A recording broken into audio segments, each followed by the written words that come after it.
Thanks for coming to listen to my talk. Maybe not just mine, but at least now you're forced to sit through this as well.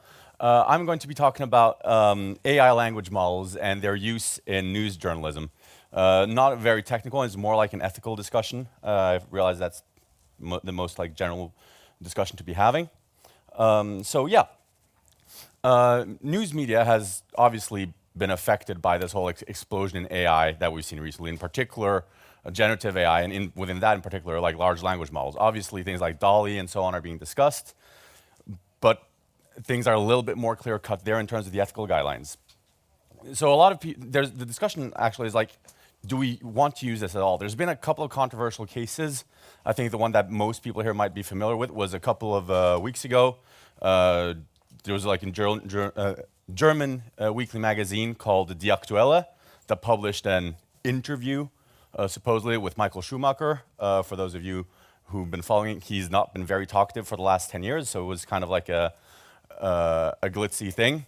But it was just, they asked questions and told ChatGPT to answer it as if they were Michael Schumacher. This was considered a pretty huge breach of press ethics, got the editor fired. And a lot of people, it triggered a little bit of this adverse reaction, like, should we just stay clear of this whole AI thing? It's not what we do. We don't make things up. And I don't know how many of you are familiar with this. This is a tech conference. I imagine some of you might have read some XKCD before. Those of you that haven't, it's a webcomics, kind of stick figures, talks a lot about like techie issues. And there's a little bit of a meme going on that there's always like a relevant XKCD to whatever conversation we're having. And I quite like this one for the context. And I'm emphasizing the third panel. With the bottleneck for fake stuff isn't technical. The bottleneck is willingness to lie. It's a known exploit. And I kind of like that.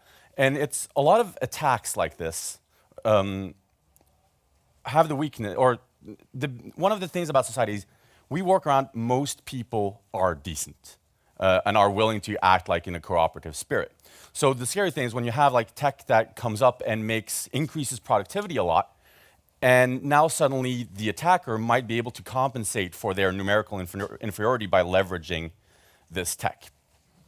And obviously AI feels like a very new thing, and it is very novel in a lot of ways. But we've had this in like media before. We've had tech that's come out before that allows individual actors to produce huge amounts of output and reach out a lot. Primarily we're talking about distribution. Printing press, obviously. Used to be that if you wanted to record something now for posterity, it was some monk spending hours writing down every word in a book by hand. Then suddenly, printing press comes out, and you can have an operation with 4 guys in the basement, just producing thousands and thousands of copies of something, and they could write whatever they wanted. Content creation, that's more in the line of AI, and there it's a little bit newer. We've had tech that allows increased productivity. You don't need to like paint or embroider a battle scene. Now you can just send someone with a bulletproof vest and a camera, but it's not the same level of scaling. But overarchingly, we've kind of been through this before. We've had like this dealing with anyone can output information, and we need to navigate that. So how have we not solved it then? Well, a very important thing in like how media landscape as well, it's all really about trust. If, say, the statement uncovered North Korean plot to assassinate Joe Biden, something like that. If Alex Jones comes out with it, you're going to be skeptical. If the BBC prints that, you might think, okay, maybe I guess there's something to that, right? Where does this trust come from? Well, usually you might trust something if you hear it from separate, independent sources that don't seem to have any reason to collude. But news, like in the name, it's news. It's not just information. Speed is a very core thing. I don't know if any of you have worked in like a news sort of company, and I find it a little bit like excessive, but there's really this, we beat the competing newspaper with this news item by 45 seconds, and everyone's giving each other high fives. It's 45 seconds. I'm a little bit new to this, but that's how people think. And how can you then make people trust you if your whole thing is there is no one else that can corroborate this information as of right now? Well, you build up trust by being correct repeatedly. After you got something right 1,000 times in a row, people are going to guess, yeah, on 1,001st, okay, we're there.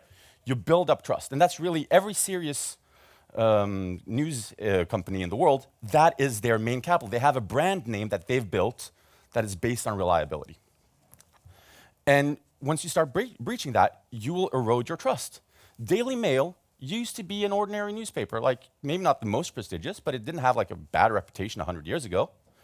Now, Wikipedia will not accept it as a credible source, at least for different for things. So on some cases it will, but generally not. TASS is another good example. It's the Russian, I think it's state-run news agency.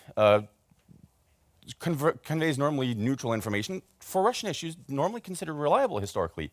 But over the last couple of years, it's sort of been used a lot by the government, which has a more and more relaxed relationship with truth. And that has affected their brand and changed their position a lot. So the question is, well, when we're talking about like AI and language models, can we trust them? And well, I think that's maybe not necessarily the right question to ask. How many here have read The Lord of the Rings? Yeah, quite a few. It's a tech conference. I imagine the kind of crowd we have. Did you enjoy it? It's all lies. It's full of shit. Like never happened, right? And that's the thing. Languages are and need to be able to express things that haven't happened. I don't think, and that's not a bad thing. You have like the canon of literature in any given language, usually based on fiction, right? Whether it's The Journey to the West or The Count of Monte Cristo or Don Quixote, all of this, like, it can be good, even if it's not true.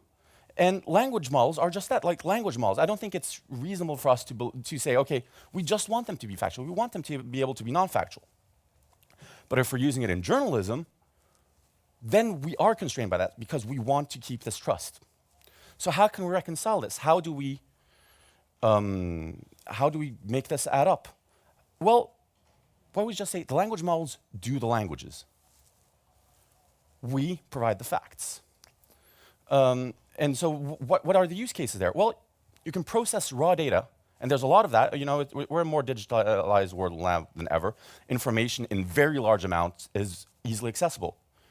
You pass that on to a language model and see how it can translate a simple JSON of somewhat structured data, often quite unstructured data. It's able to discern the content of it, and put it in something that people will actually be willing to read in their local newspaper. People prefer often, I mean, I'm like an academia background guy, I like reading tables, but a lot of people don't. You can use it to rewrite text. The author inputs text in a certain form already. That's the encoding of the information, and then the model massages it. And there's a lot of use case for that. Like everyone will have turns of phrase that maybe they overuse a bit, and you want to reuse that. There's also a lot of news cases that's sort of published as a matter of routine, and that journalists often find quite boring to work on repeated things like updating traffic accident statistics, like stuff that it's not, people are interested in this, but it's a little bit boring if you just, the only difference from one version to the next is the numbers. So you can use AI to do the variations like that. You can also do stuff like translation, either in order of gathering information, or in Norway we have this quite specific thing where we have two written standards that are close enough that any fluent Norwegian speaker can read both. But if, like, I'm a primary bokmål user, if I try to write nynorsk, it's just not going to look like anything. But if you want to reach out to an audience that wants to get their news in nynorsk, like at NTB, we have a nynorsk to translation robot that performs better than a traditional human translator. It's not going to be perfect, but at least if it's better than a human, that's often, I think, the criteria we really want to set for AI use. So a more concrete example on a product we're working on, yeah, we just paste in a JSON. This is not like the raw data we would get from our source. You want to do pre-processing, like often you will have, data sources will contain information that's just too verbose. Like if you want to do a weather report, maybe not everyone's interested in the pressure. Maybe people want to know wind northwest rather than to the nearest degree. So you can do a lot of like, traditional data science pre-processing. But beyond that, really, you can send a JSON like that, say, write me a news article from this. And it's not more complicated. You will get a decent text. And then it's up to the human part of it to make adjustments as you see fit and make sure everything is correct. So this kind of leads us into what I consider a new type of journalism, but it's not very different to what we've had before. What does this workflow consist of? Identifying sources and gathering and processing data. That is established journalistic craftsmanship already. Like that, a journalist should be good at doing that. Setting up the AI tools, doing the prompts, doing all the other IT infrastructure thing that you might need to do. That is new. A lot of journalists don't know how to do this. Finnick with like a lot of terminology, especially when you're talking about like business or corporate things.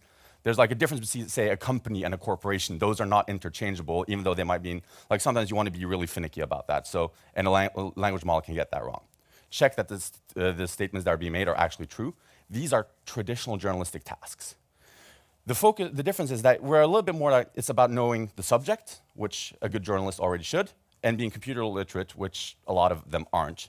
But what you're walking away from is the sort of traditional like author, journalist, novelist type, like the Ernest Hemingway kind of, that type of person might be a little bit more threatened in this position. But that's how, like a lot of fields are like that. Like law is becoming more and more technical as well. Healthcare, all of that, like a lot of fields are that didn't require computer literacy before are starting to do so now. So just to summarize a little bit what I'm trying to get through with this is there's clear, like obviously we want to be wary when new tech comes like that has a lot of potential both for abuse and like deliberate abuse, but also just accidents in terms of the technology not being quite mature. And that's fair. But overarchingly, like the core problem here, which is trying to figure out what's true and what isn't, that's not a new thing to deal with. We've had to deal with this before. And the media landscape that we have is very much based on how this problem is solved before. And I think we're in a very uniquely placed position because of that we already built up trust and so on, that we have to participate in this. I don't at all believe in this school of thought that, no, media, we just keep our hands clean of this. No, it's our responsibility to actually leverage this in the useful way to compete against potential malicious actors because they'll use it. So the synergies are great. And division of labor, for now, I mean, at some point, maybe AI will have a good grasp of fact. Maybe it's in 2 years, maybe it's in 20, I don't know, but I know better than to underestimate what it can do. But that will, yeah, it will change the daily life of news business. But that happens to everything else. So yeah, no, that's I think what I have to say for today. I don't know if we have time to run questions now, or otherwise I'm going to be hanging around a little bit afterwards if people want to seek me out. So thank you.